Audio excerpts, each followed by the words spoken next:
Pesquisa reunirá dados sobre saúde mental de 3,5 mil pessoas LGBTQIAP+. Projeto piloto de pesquisa foi realizado em 2017 com 2 mil pessoas em 6 países. A segunda etapa, já em andamento, deve ter participação de 3,5 mil pessoas em 3 países: Brasil, o Quênia e o Vietnã. Dados de saúde mental de 3,5 mil pessoas LGBTQIAP+, gente. Da Agência Brasil.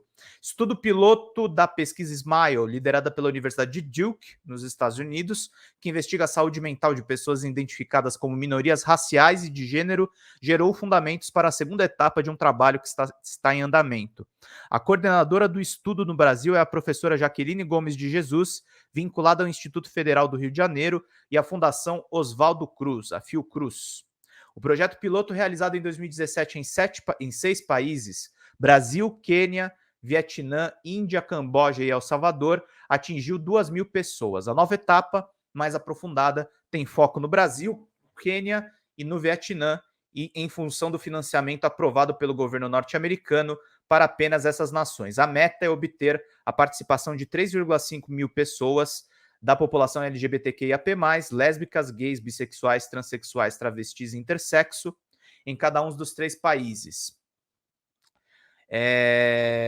No Brasil, elas poderão responder a um questionário online disponível neste endereço. E, aliás, eu vou disponibilizar o endereço para vocês acompanharem aqui também essa pesquisa. A segunda etapa do estudo aprofunda o que foi pesquisado na primeira fase, disse nesta quinta Jaqueline Gomes de Jesus, à Agência Brasil. Para a professora, a nova pesquisa dará precisão gigantesca às demandas em saúde e à intervenção em níveis de políticas públicas. O questionário, que inclui questões sobre saúde mental focadas em ansiedade, depressão e estresse pós-traumático, autoestima, suicidalidade e apoio social, demora cerca de 15 minutos para ser respondido. Esse tempo é necessário para termos uma avaliação aprofundada, não é só um relatório sobre o bem-estar da população LGBTQIAP+. O questionário não busca apenas dados, mas presta vários serviços, disse Jaqueline. Há, por exemplo, uma lista de entidades que a pessoa pode procurar se achar necessário. Se ela tiver alguma indicação de risco de suicídio, pode responder a um documento que a gente chama Planejamento de Segurança Autoinstrucional. A pessoa vai avaliar a sua rede de apoio, contatos, com quem ela pode contar para diminuir os riscos ligados ao suicídio. Essa orientação não faz parte do questionário, é uma prestação de serviço, acrescentou a professora. Aplicabilidade. Dados globais de diferentes estudos mostram que cerca de 52% dos jovens LGBTQIAP+, já se automutilaram, contra 35% dos jovens cis-héteros. Pessoas trans apresentam taxas mais altas de problemas de saúde mental do que pessoas cisgêneras LGBTQIAP+.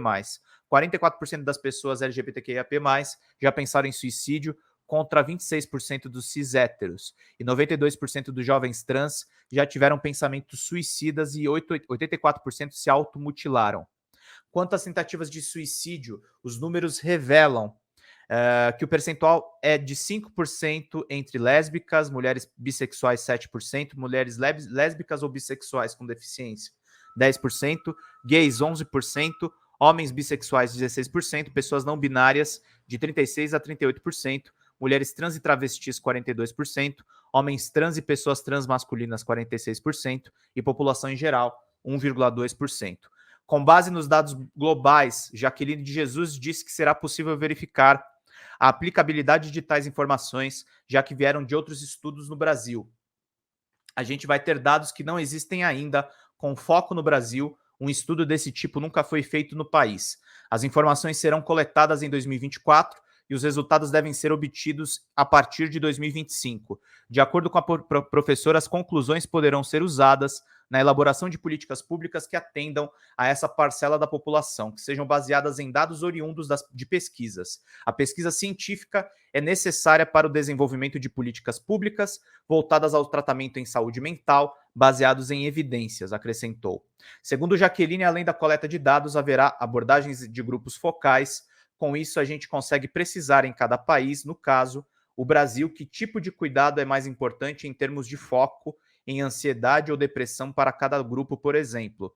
Essa abordagem permitirá determinar cientificamente o tipo de intervenção necessária, tornará possível definir o tratamento que funciona melhor para cada pessoa, de acordo com seu grupo ou região, por exemplo, porque tem uma questão cultural envolvida.